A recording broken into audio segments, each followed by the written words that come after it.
ചെയ്യും. ഉള്ള കുട്ടികളാണ് നിങ്ങളെന്ന് വിശ്വസിക്കുക എന്നുള്ളത് ആദ്യപടി. അത്രയും കപ്പാസിറ്റി ഉള്ള നിങ്ങൾ നിങ്ങളുടെ സ്വപ്നത്തിലേക്ക് എത്തിച്ചേരണമെങ്കിൽ നിങ്ങളുടെ ആദ്യത്തെ പടി കൃത്യമായിട്ടൊരു ലക്ഷ്യമുണ്ടാവുക എന്നുള്ളതാണ്. നാം ഒരു യാത്ര പോകുന്നത് പോലെ, എങ്ങോട്ടാണ് യാത്ര പോകേണ്ടത് എന്ന് നമ്മൾ പ്രീ പ്ലാൻ ചെയ്യുന്നത് പോലെ കൃത്യമായിട്ടൊരു ലക്ഷ്യം നിങ്ങൾ സ്വപ്നവും ഉണ്ടാവുക എന്നുള്ളതാണ്.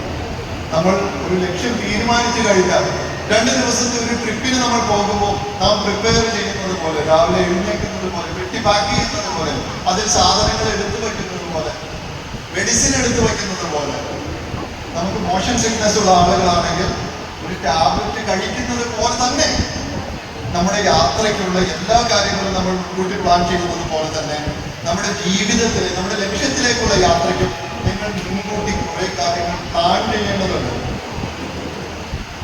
മൂന്നാമത്തത്, നമുക്കൊരു ലക്ഷ്യമുണ്ടാകും, അതിന് കൃത്യമായിട്ടൊരു മാർഗവും നിങ്ങൾ ഒരു പക്ഷെ കണ്ടിട്ടുണ്ടാകും. പക്ഷെ മാർഗം ഇടയ്ക്ക് മുടങ്ങി പോകുന്ന ആളുകളാണ് നമ്മുടെ ഇടയിൽ കൂടുതൽ. മാർഗം മുടങ്ങി പോകാനുള്ള കാരണം നമ്മുടെ കൺസിസ്റ്റൻസി ഇല്ലായ്മയാണ്. നമുക്ക് നിലനിർത്താൻ കഴിയുന്നില്ല, നമ്മുടെ ഇൻട്രസ്റ്റ് സസ്റ്റെയിൻ ചെയ്യാൻ കഴിയുന്നില്ല, മോട്ടിവേഷൻ നിലനിർത്താൻ കഴിയുന്നില്ല എന്നുള്ളതാണ്. നിങ്ങൾക്ക് ആ മോട്ടിവേഷൻ നിലനിർത്താൻ കഴിയാത്തതിന്റെ കാരണം എന്താണ് എന്ന് നിങ്ങൾ കണ്ടെത്തുന്നത്. അതിന് നിങ്ങൾക്ക് പലതരത്തിലുള്ള ഡിസ്ട്രാക്ഷൻ ഉണ്ടാകാം. ഒരുപക്ഷെ നിങ്ങളുടെ ലാംഗ്വേജ് ബാരിയർ ആകാം, ഒരുപക്ഷെ നിങ്ങളുടെ സബ്ജക്റ്റിലുള്ള ഫണ്ടമെന്റൽസ് എത്രത്തോളം വീക്കാണ് എന്നുള്ളതായിരിക്കാം, ഒരുപക്ഷെ നിങ്ങൾക്ക് സബ്ജക്റ്റ് ഇഷ്ടമില്ലാത്തതായിരിക്കാം. കാരണം കണ്ടെത്തുക എന്നുള്ളതാണ്. നിങ്ങൾക്ക് ബയോളജി സബ്ജക്റ്റ് ഇഷ്ടമില്ലാത്ത ഒരു കുട്ടിയാണ് എങ്കിൽ, മെഡിക്കൽ എൻട്രൻസ് എക്സാം എഴുതാനാണ് സ്വപ്നമെങ്കിൽ, there is a problem. എന്താണ് പ്രശ്നം? ബയോളജി ഇഷ്ടപ്പെടാതെ നിങ്ങൾക്ക് മെഡിക്കൽ എൻട്രൻസ് എക്സാം ക്ലിയർ ചെയ്യുക എന്നുള്ളത് പ്രാക്ടിക്കലി ഇമ്പോസിബിൾ ആണ്. ഒരൊറ്റ സൊല്യൂഷനേ ഉള്ളൂ. ഒന്നുകിൽ നിങ്ങളുടെ സ്വപ്നം മാറ്റുക, അല്ലെങ്കിൽ സബ്ജക്റ്റ് ഇഷ്ടപ്പെടുക. എനിക്ക് സിവിൽ സർവീസിന് ഞാൻ പ്രിപ്പയർ ചെയ്യാൻ പോകുമ്പോൾ എനിക്ക് ഏറ്റവും ഇഷ്ടമില്ലാത്ത 2 സബ്ജക്റ്റ് ഉണ്ടായിരുന്നു. ഒന്ന് കോൺസ്റ്റിറ്റ്യൂഷൻ, ഒന്ന് എക്കണോമിക്സ്. ഈ 2 സബ്ജക്റ്റും എനിക്ക് തീരെ ഇഷ്ടമായിരുന്നു. ഇപ്പൊ നിങ്ങൾ എന്നോട് ചോദിച്ചാൽ എനിക്ക് ഏറ്റവും ഇഷ്ടമുള്ള സബ്ജക്റ്റ് എക്കണോമിക്സ് ആണ്. ഒരൊറ്റ കാരണമേ ഉള്ളൂ. കാരണം ഇതാണ്, സിവിൽ സർവീസ് എക്സാം ക്ലിയർ ചെയ്യണമെങ്കിൽ, ഈ ജോബ് കൃത്യമായിട്ട് ചെയ്യണമെങ്കിൽ എക്കണോമിക്സ് എന്ന് പറയുന്ന സബ്ജക്റ്റ് നല്ല രീതിയിൽ അറിയണമെന്ന് എനിക്ക് ബോധ്യപ്പെട്ട ആ സെക്കൻഡ് മുതൽ ഞാൻ എക്കണോമിക്സ് ഇഷ്ടപ്പെടാൻ തുടങ്ങി എന്നുള്ളതാണ്. അപ്പോൾ നിങ്ങളുടെ കൺസിസ്റ്റൻസി ഇല്ലായ്മയ്ക്ക് കാരണം നിങ്ങളുടെ സബ്ജക്റ്റ് അറിവില്ലായ്മയാണെങ്കിൽ, അതിന്റെ ഫണ്ടമെന്റൽസ് വീക്കാണ് എന്നുള്ളതാണെങ്കിൽ, നിങ്ങളുടെ ലാംഗ്വേജ് വീക്കാണ് എന്നുള്ളതാണെങ്കിൽ, അല്ലെങ്കിൽ നിങ്ങൾക്ക് സബ്ജക്റ്റ് ഇഷ്ടമില്ലാത്തതാണെങ്കിൽ, അത് കാരണം കൃത്യമായി കണ്ടെത്തുക എന്നുള്ളതാണ്. അത് സോൾവ് ചെയ്യാനുള്ള സ്റ്റെപ്സ് എടുക്കുക എന്നുള്ളതാണ്. നിങ്ങൾ ഇന്നു മുതൽ നിങ്ങളുടെ ഡെസ്റ്റിനേഷൻ ലാസ്റ്റ് ഡേ വരെയുള്ള ഒരു പ്ലാൻ ഉണ്ടാക്കുകയാണ്. അതിൽ ഓരോ ദിവസവും നിങ്ങൾ ഇടേണ്ട എഫേർട്ടിനെ കുറിച്ച് നിങ്ങൾക്കൊരു ധാരണ മുൻകൂട്ടി ഉണ്ടാക്കാൻ കഴിയുകയാണെങ്കിൽ, അതിനുവേണ്ടി കൺസിസ്റ്റന്റ് ആയിട്ടൊരു എഫേർട്ട് ഇടാൻ നിങ്ങൾക്ക് കഴിയുകയാണെങ്കിൽ, എനിക്ക് 100% ഉറപ്പാണ് ഇവിടെ ഇരിക്കുന്ന കുട്ടികൾക്ക് തീർച്ചയായിട്ടും നിങ്ങളുടെ ജീവിതത്തിലെ ഏറ്റവും വലിയ സ്വപ്നങ്ങളിലേക്ക് എത്തിച്ചേരാൻ കഴിയുമെന്നുള്ളത്. പലപ്പോഴും നമുക്ക് നിങ്ങളുടെ പേരൻസിനോട് അവരുടെ സ്വപ്നത്തെ കുറിച്ച് ചോദിക്കണമെന്ന് ഞാൻ പറഞ്ഞു. അവരുടെ സ്വപ്നത്തിൽ അവർക്ക് എത്തിച്ചേരാൻ കഴിയാതെ പോയതിന്റെ ഏറ്റവും വലിയ ഒരു കാരണം കൂടിയുണ്ട്, വലിയ ഒരു കാരണം കൂടിയുണ്ട്. ആ കാരണം അവർക്ക് അതിനുള്ള സാഹചര്യങ്ങൾ ഉണ്ടായിരുന്നില്ല എന്നുള്ളതാണ്. അവർക്ക് അതിനുള്ള കൃത്യമായിട്ടുള്ള ഗൈഡൻസ് ഇല്ലായിരുന്നു എന്നുള്ളതാണ്. അവർക്ക് ഇതുപോലെയുള്ള ഒരു വലിയ പ്ലാറ്റ്ഫോമും അതിൽ പറഞ്ഞു തരാൻ ആളുകളില്ലായിരുന്നു എന്നുള്ളതാണ്. അവരെ കമ്പയർ ചെയ്യുമ്പോൾ നിങ്ങൾ വലിയ ഫോർച്ചുനേറ്റ് ആയിട്ടുള്ള കുട്ടികളാണ്, ശരിക്കും ലക്കി ആയിട്ടുള്ള കുട്ടികളാണ്. നിങ്ങൾക്ക് നിങ്ങളുടെ ആവശ്യങ്ങൾ, സ്വപ്നങ്ങൾ മനസ്സിലാക്കുന്ന, ഹെൽപ്പ് ചെയ്യാൻ തയ്യാറായിട്ടുള്ള പേരൻസ് ഉണ്ട്. അതിന് ഇതുപോലുള്ള വലിയ പ്ലാറ്റ്ഫോമുകളുണ്ട്. ഇതിന്റെ ഓരോ സ്റ്റെപ്പ് ബൈ സ്റ്റെപ്പായിട്ട് സ്വപ്നത്തിലേക്ക് എത്തിച്ചേരുന്നതിന് നിങ്ങൾ ചെയ്യേണ്ട കാര്യങ്ങൾ കൃത്യമായിട്ട് പറഞ്ഞു തരാൻ പറ്റിയ ആളുകൾ നമുക്ക് ചുറ്റുമുണ്ട്.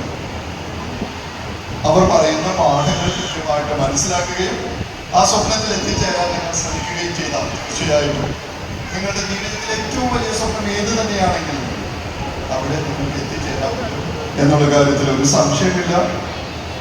If you can dream it you can do it എന്നാണ് വാൾട്ട് ഡിസ്നി പറഞ്ഞത്. അങ്ങനെ നമുക്ക് ഇഷ്ടമുള്ള ക്യാരക്ടേഴ്സാണ് വാൾട്ട് ഡിസ്നി.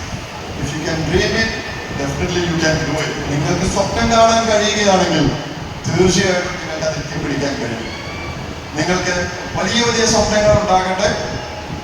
ആ സ്വപ്നങ്ങളിലേക്ക് എത്തിച്ചേരാനുള്ള മാർഗം എന്താണെന്ന് നിങ്ങൾക്ക് കൃത്യമായിട്ട് അറിയാൻ കഴിയട്ടെ. ആ മാർഗം ഒരു സ്റ്റെപ്പിൽ പോലും കാലിടറാതെ മുന്നോട്ട് പോകാൻ നിങ്ങൾക്ക് കഴിയട്ടെ എന്ന് ആത്മാർത്ഥമായിട്ട് ആശംസിക്കുകയാണ്. ആർക്കെങ്കിലും ക്വസ്റ്റ്യൻസ് ഉണ്ടെങ്കിൽ ഒരു 3-4 ക്വസ്റ്റ്യൻസ് നമുക്ക് ചോദിക്കാം, അതല്ലെങ്കിൽ നമുക്ക് വൈൻഡപ്പ് ചെയ്യാം. എനിബഡി?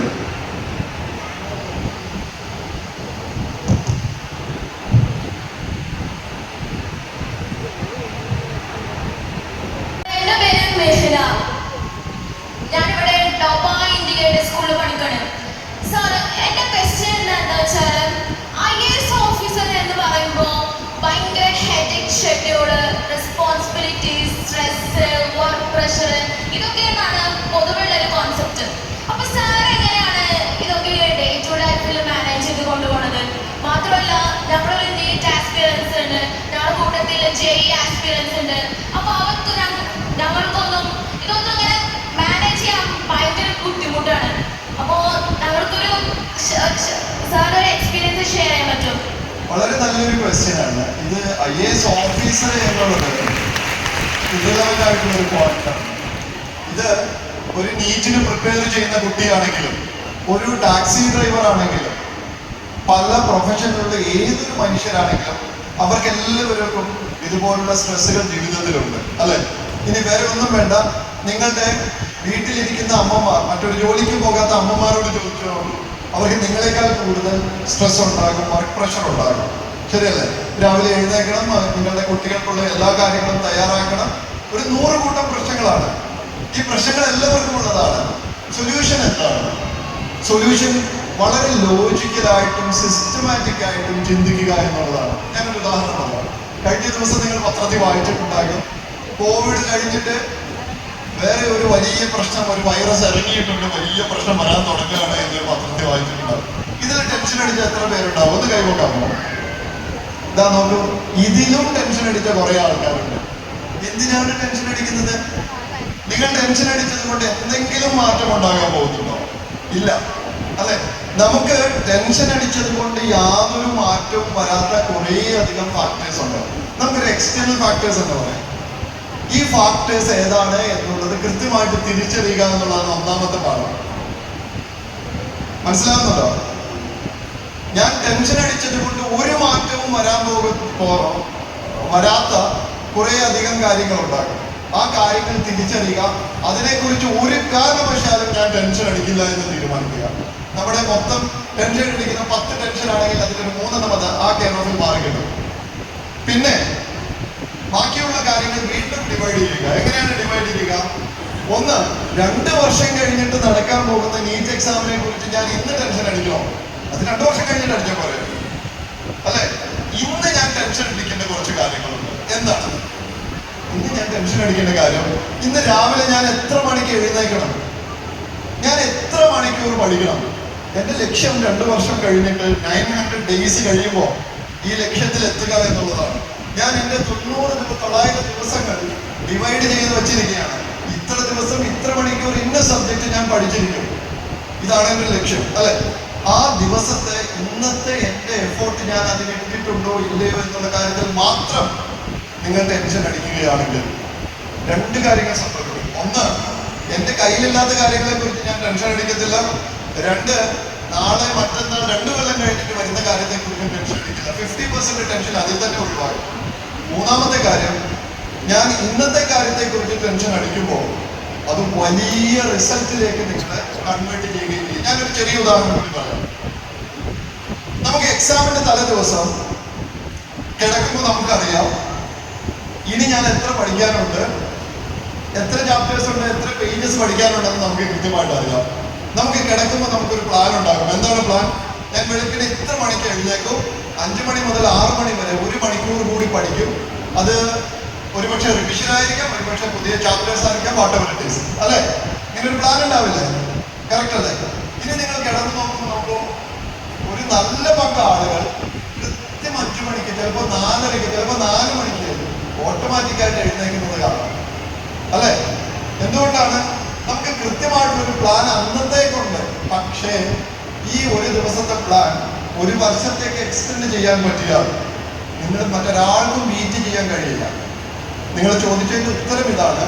നമുക്ക് എല്ലാവർക്കും പ്രൊഫഷൻ ഏത് തന്നെയാണെങ്കിലും, എത്ര ഉയരത്തിലാണെങ്കിലും താഴെയാണെങ്കിലും സ്ട്രെസ്സുകൾ ഉണ്ടാകും. സ്ട്രെസ്സുകളെ ലോജിക്കലായിട്ട് അപ്രോച്ച് ചെയ്യുകയും മാനേജ് ചെയ്യാനുള്ള ഒരു എഫോർട്ട് ഇടുകയും ചെയ്യുക എന്നുള്ളതാണ് നമുക്ക് മുന്നിലുള്ള solution. Okay, thank you sir. ആരെങ്കിലും ഉണ്ടോ? Yeah, maybe one more question we can take and we will wind up. Yeah, please. Good morning sir. എൻ്റെ പേര് സൻഹാനൂർ. ഞാൻ ടോപ്പ് ഇന്റഗ്രേറ്റഡ് സ്കൂളിൽ തന്നെ സ്റ്റുഡൻ്റ് ആണ്. എനിക്ക് ചോദിക്കാനുള്ള ക്വസ്റ്റ്യൻ എന്താണെന്ന് വെച്ചാൽ LBSന് സാറിന്റെ എക്സ്പീരിയൻസ് ഒന്ന് പറഞ്ഞുതരുമോ? വലിയൊരു ക്വസ്റ്റ്യൻ ആണ്. വളരെ ചുരുക്കി പറഞ്ഞു കഴിഞ്ഞാൽ, നോക്കൂ, നമ്മൾ ഇത്രയും കാലം എടുത്ത മൊത്തം എഫോർട്ടിന്റെ റിസൾട്ട് കിട്ടുന്ന സന്തോഷമുള്ള ഒരു 2 വർഷമാണ് നിങ്ങൾക്ക് IAS അക്കാഡമിയിൽ ലഭിക്കുക.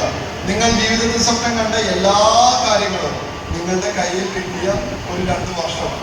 അവിടെ വെച്ച് നിങ്ങൾക്ക് സ്കില്ലില്ലാത്ത ഏതൊക്കെ കാര്യങ്ങളുണ്ടോ അതിൽ മുഴുവൻ നിങ്ങളെ ട്രെയിൻ ചെയ്യാനുള്ള ഒരവസരം കൂടി അവിടെ ഉണ്ടാകാം. അത് ഹോഴ്സ് റൈഡിങ് മുതൽ, അത് വെപ്പൺസ് ട്രെയിനിങ് മുതൽ തുടങ്ങിയ ഏതൊക്കെ മേഖലകളാണോ നമ്മൾ കണ്ടിട്ടുള്ളത്, കേട്ടിട്ടുള്ളത്, ഏതൊക്കെ സ്പോർട്സിൽ നിങ്ങൾക്ക് താല്പര്യമുണ്ടോ അതെല്ലാം ട്രെയിൻ ചെയ്യാനുള്ള അവസരങ്ങൾ ഉണ്ടാകും. നിങ്ങൾ ലോകത്തിലെ തന്നെ ഏറ്റവും വലിയ ആളുകൾ സംസാരിക്കുന്നത് കേൾക്കും, അവരുടെ കഥകൾ കേൾക്കും, അവരുടെ ഇൻസ്പിറേഷണൽ ടോക്കുകൾ കേൾക്കും, അവരവിടെ എത്തിയത് എങ്ങനെയാണെന്ന് നമുക്ക് കേൾക്കാൻ കഴിയും. ഇതെല്ലാം നമ്മുടെ ജീവിതത്തിൽ കോപ്പി ചെയ്യാനുള്ള വലിയൊരു അവസരമായിരിക്കും നമുക്ക് IAS അക്കാഡമിയിൽ ഉണ്ടാവുക. ഓക്കെ, അപ്പോൾ താങ്ക് യു സോ മച്ച്. നിങ്ങൾ ഒരു 40 മിനിറ്റ് ശ്രദ്ധാപൂർവ്വം കേട്ടതിന്